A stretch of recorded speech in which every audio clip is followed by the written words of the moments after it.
بسم الله الرحمن الرحيم. ألف لام را. تلك آيات الكتاب المبين. إنا أنزلناه قرآنا عربيا لعلكم تعقلون. نحن نقص عليك أحسن القصص بما أوحينا إليك هذا القرآن وإن كنت من قبله لمن الغافلين. إذ قال يوسف لأبيه يا أبت إني رأيت 11 كوكبا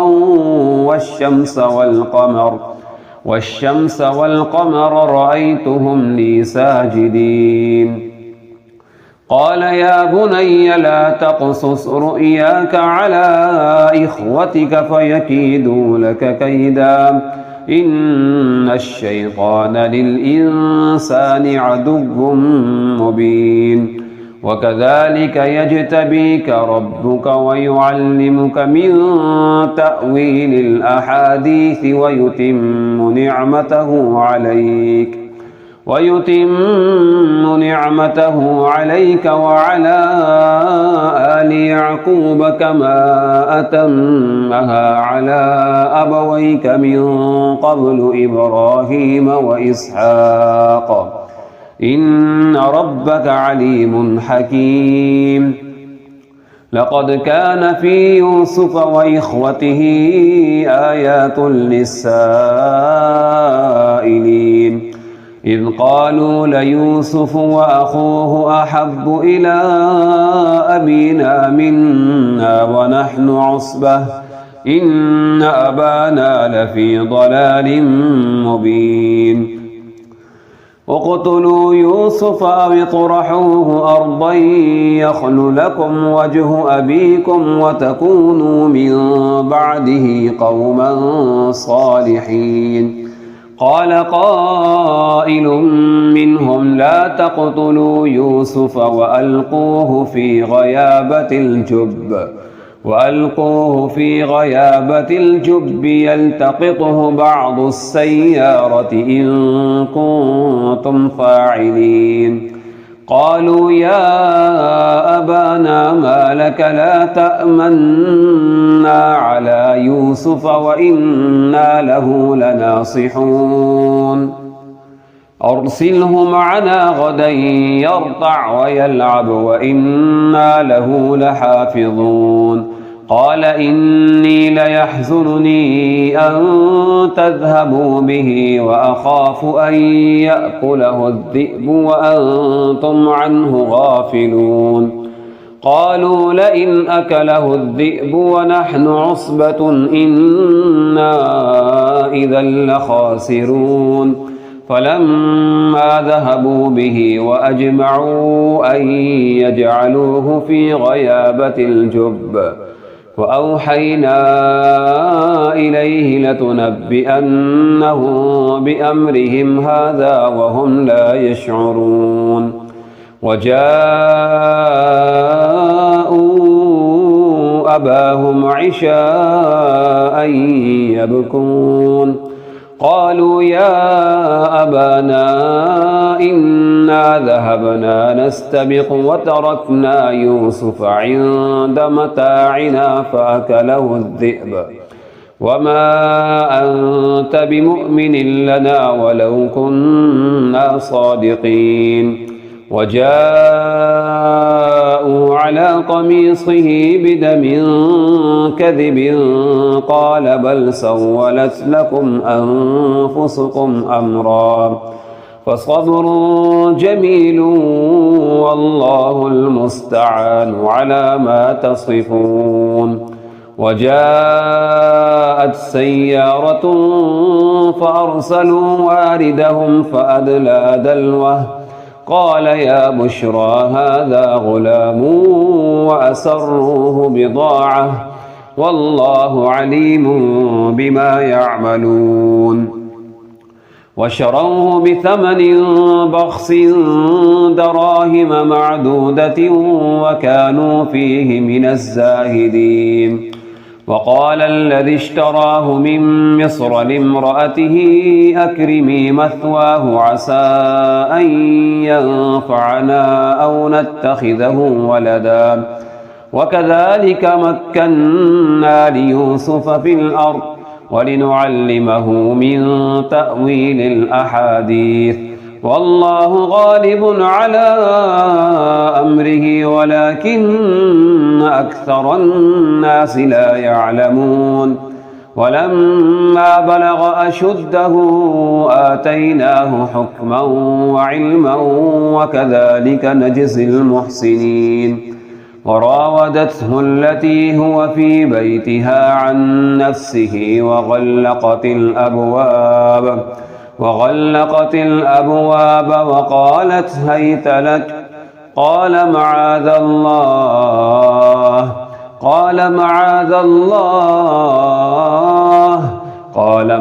الله إنه ربي أحسن مثواي إنه لا يفلح الظالمون. ولقد همت به وهم بها لولا أن رأى برهان ربه كذلك لنصرف عنه السوء والفحشاء إنه من عبادنا المخلصين. واستبق الباب وقدت قميصه من دبر وألف يا سيدها لدى الباب قالت ما جزاء من أراد بأهلك سوءا إلا أن يسجن أو عذاب أليم. قال هي راودتني عن نفسي وشهد شاهد من أهلها إن كان قميصه قد من قبل فصدقت وهو من الكاذبين وإن كان قميصه قد من دبر فكذبت وهو من الصادقين. فلما رأى قميصه قد من دبر قال إنه من كيدكن إن كيدكن عظيم. يوسف أعرض عن هذا واستغفري لذنبك إنك كنت من الخاطئين. وقال نسوة في المدينة امرأة العزيز تراود فتاها عن نفسه قد شغفها حبا إنا لنراها في ضلال مبين. فلما سمعت بمكرهن أرسلت إليهن وأعتدت لهن متكأ وآتت كل واحدة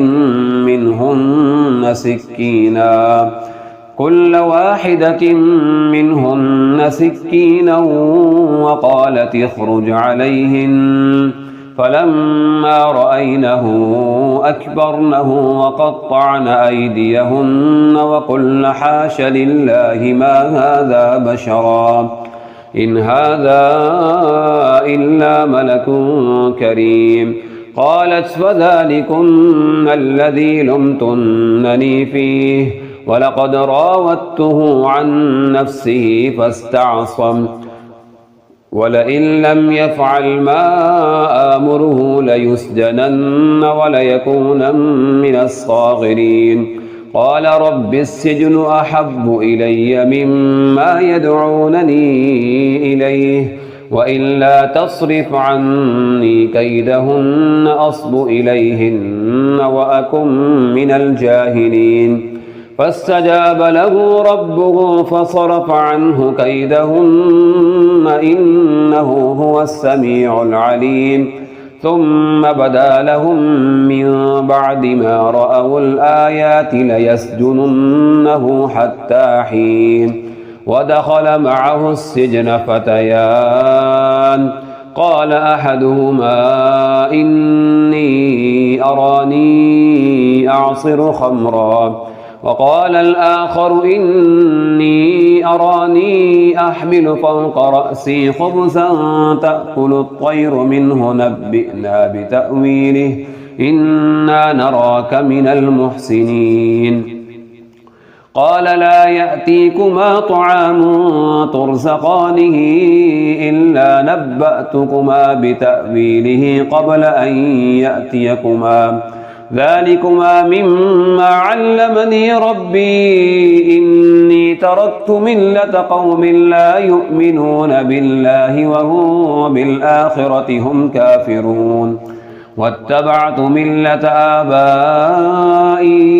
إبراهيم وإسحاق ويعقوب ما كان لنا أن نشرك بالله من شيء ذلك من فضل الله علينا وعلى الناس ولكن أكثر الناس لا يشكرون يا صاحبي السجن أأرباب متفرقون خير أم الله الواحد القهار ما تعبدون من دونه إلا أسماء سميتموها أنتم وآباؤكم ما أنزل الله بها من سلطان إن الحكم إلا لله أمر ألا تعبدوا إلا إياه ذلك الدين القيم ولكن أكثر الناس لا يعلمون يا صاحبي السجن أما أحدكما فيسقي ربه خمرا وأما الآخر فيصلب فتأكل الطير من رأسه قضي الأمر الذي فيه تستفتيان وقال للذي ظن أنه ناج منهما اذكرني عند ربك فأنساه الشيطان ذكر ربه فلبث في السجن بضع سنين وقال الملك إني أرى 7 بقرات سمان يأكلهن 7 عجاف و7 سنبلات خضر وأخر يابسات يا أيها الملأ أفتوني في رؤياي إن كنتم للرؤيا تعبرون قالوا أضغاث أحلام وما نحن بتأويل الأحلام بعالمين وقال الذي نجا منهما وادكر بعد أمة أنا أنبئكم بتأويله فأرسلون يوسف أيها الصديق أفتنا في 7 بقرات سمان يأكلهن 7 عجاف و7 سنبلات خضر وأخر يابسات لعلي أرجع إلى الناس لعلهم يعلمون قال تزرعون 7 سنين دأبا فما حصدتم فذروه في سنبله إلا قليلا مما تأكلون ثم يأتي من بعد ذلك 7 شداد يأكلن ما قدمتم لهن إلا قليلا مما تحصنون ثم يأتي من بعد ذلك عام فيه يغاث الناس وفيه يعصرون وقال الملك ائتوني به فلما جاءه الرسول قال ارجع إلى ربك فاسأله ما بال النسوة اللاتي قطعن أيديهن إن ربي بكيدهن عليم قال ما خطبكن إذ راوتن يوسف عن نفسه قل حاش لله ما علمنا عليه من سوء قالت امرأة العزيز الآن حصحص الحق أنا راودته عن نفسه وإنه لمن الصادقين ذلك ليعلم أني لم أخنه بالغيب وأن الله لا يهدي كيد الخائنين وما أبرئ نفسي إن النفس لأمارة بالسوء إلا ما رحم ربي إن ربي غفور رحيم وقال الملك ائتوني به أستخلصه لنفسي فلما كلمه قال إنك اليوم لدينا مكين أمين قال اجعلني على خزائن الأرض إني حفيظ عليم وكذلك مكنا ليوسف في الأرض يتبوأ منها حيث يشاء نصيب برحمتنا من نشاء ولا نضيع أجر المحسنين ولأجر الآخرة خير للذين آمنوا وكانوا يتقون وجاء إخوة يوسف فدخلوا عليه فعرفهم وهم له منكرون ولما جهزهم بجهازهم قال ائتوني بأخ لكم من أبيكم ألا ترون أني أوفي الكيل وأنا خير المنزلين فإن لم تأتوني به فلا كيل لكم عندي ولا تقربون قالوا سنراود عنه أباه وإنا لفاعلون وقال لفتيانه اجعلوا بضاعتهم في رحالهم لعلهم يعرفونها إذا انقلبوا إلى أهلهم لعلهم يرجعون فلما رجعوا إلى أبيهم قالوا يا أبانا منع منا الكيل فأرسل معنا أخانا نكتل وإنا له لحافظون قال هل آمنكم عليه إلا كما أمنتكم على أخيه من قبل فالله خير حافظا وهو أرحم الراحمين ولما فتحوا متاعهم وجدوا بضاعتهم ردت إليهم قالوا يا أبانا ما نبغي هذه بضاعتنا ردت إلينا ونمير أهلنا ونحفظ أخانا ونزداد كيل بعير ذلك كيل يسير قال لن أرسله معكم حتى تؤتون موثقا من الله لتأتونني به إلا أن يحاط بكم فلما آتوه موثقهم قال الله على ما نكون وكيل وقال يا بني لا تدخلوا من باب واحد وادخلوا من أبواب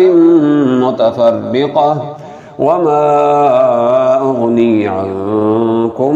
من الله من شيء إن الحكم إلا لله عليه توكلت وعليه فليتوكل المتوكلون ولما دخلوا من حيث أمرهم أبوهم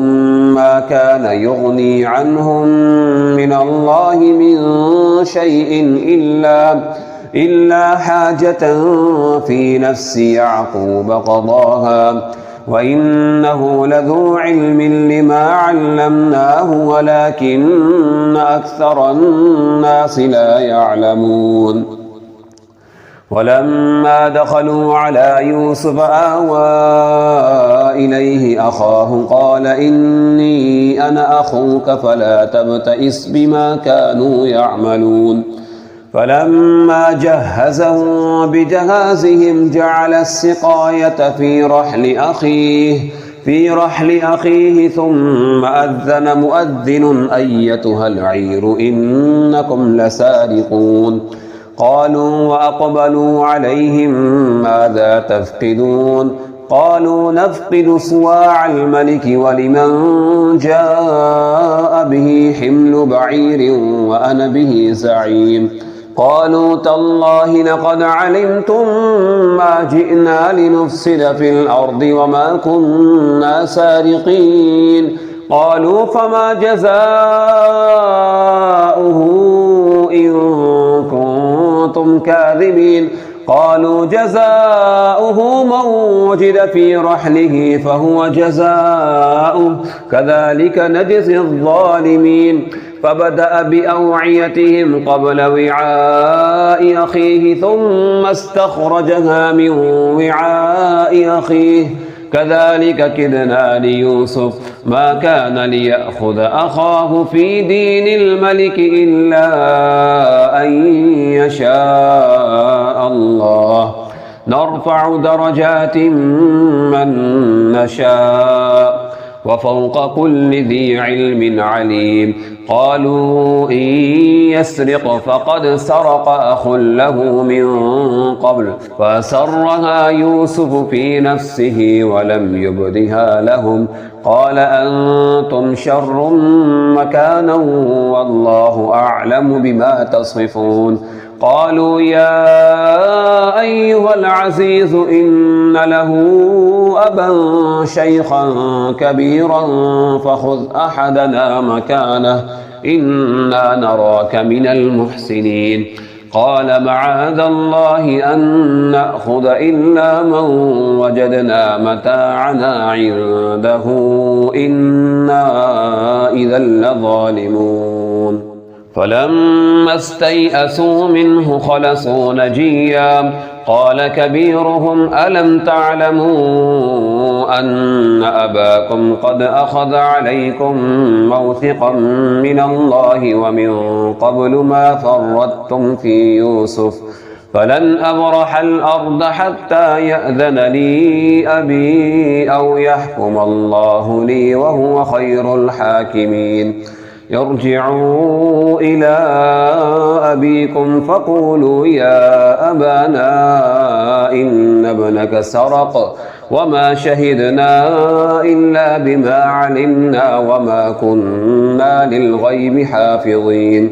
واسأل القرية التي كنا فيها والعير التي أقبلنا فيها وإنا لصادقون قال بل سولت لكم أنفسكم أمرا فصبر جميل عسى الله أن يأتيني بهم جميعا إنه هو العليم الحكيم وتولى عنهم وقال يا أسفا على يوسف وابيضت عيناه من الحزن فهو كظيم قالوا تالله تفتأ تذكر يوسف حتى تكون حرضا أو تكون من الهالكين قال إنما أشكو بثي وحزني إلى الله وأعلم من الله ما لا تعلمون يا بني اذهبوا فتحسسوا من يوسف وأخيه ولا تيأسوا من روح الله إنه لا ييأس من روح الله إلا القوم الكافرون فلما دخلوا عليه قالوا يا أيها العزيز مسنا وأهلنا الضر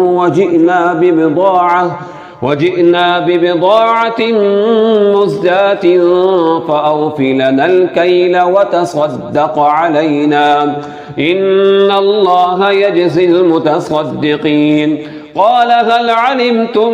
ما فعلتم بيوسف وأخيه إذ أنتم جاهلون قالوا أئنك لأنت يوسف قال أنا يوسف وهذا أخي قد من الله علينا إنه من يتق ويصبر فإن الله لا يضيع أجر المحسنين قالوا تالله لقد آثرك الله علينا وإن كنا لخاطئين قال لا تثريب عليكم اليوم يغفر الله لكم وهو أرحم الراحمين اذهبوا بقميصي هذا فألقوه على وجه أبي يأت بصيرا وأتوني بأهلكم أجمعين ولما فصلت العير قال أبوهم إني لأجد ريح يوسف لولا أن تفندون قالوا تالله إنك لفي ضلالك القديم فلما أن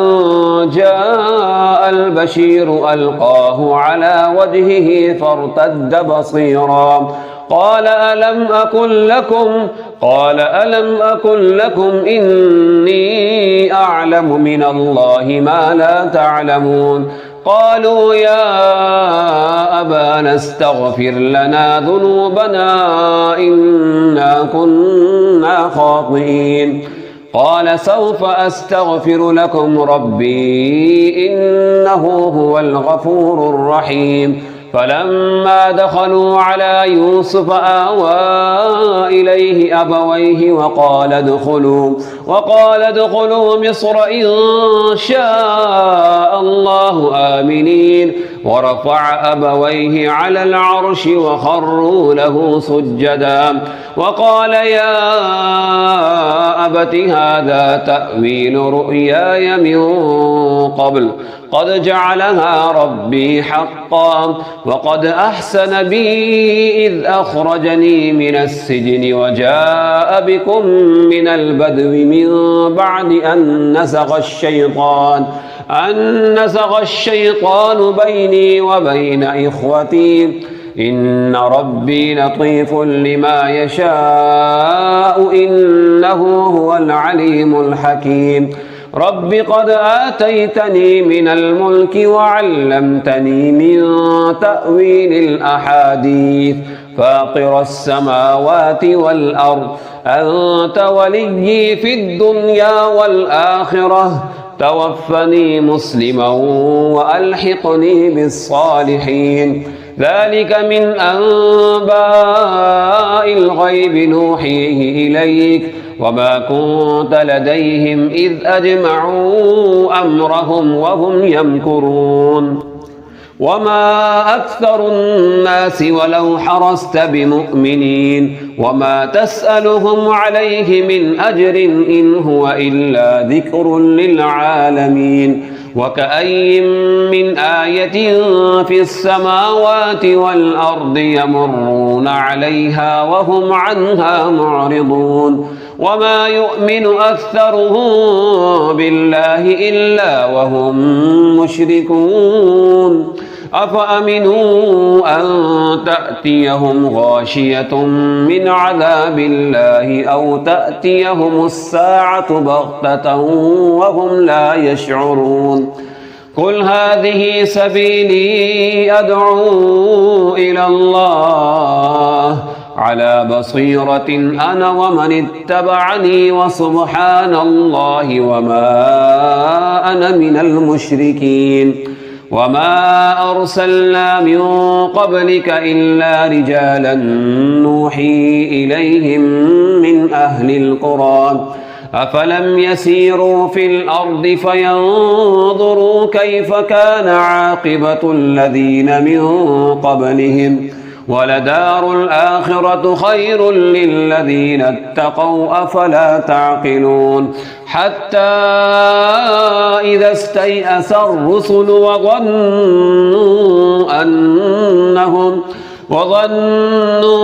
أنهم قد كذبوا جاءهم نصرنا فنجي من نشاء ولا يرد بأسنا عن القوم المجرمين لقد كان في قصصهم عبرة لأولي الألباب ما كان حديثا يفترى ولكن تصديق الذي بين يديه وتفصيل كل شيء وهدى ورحمة لقوم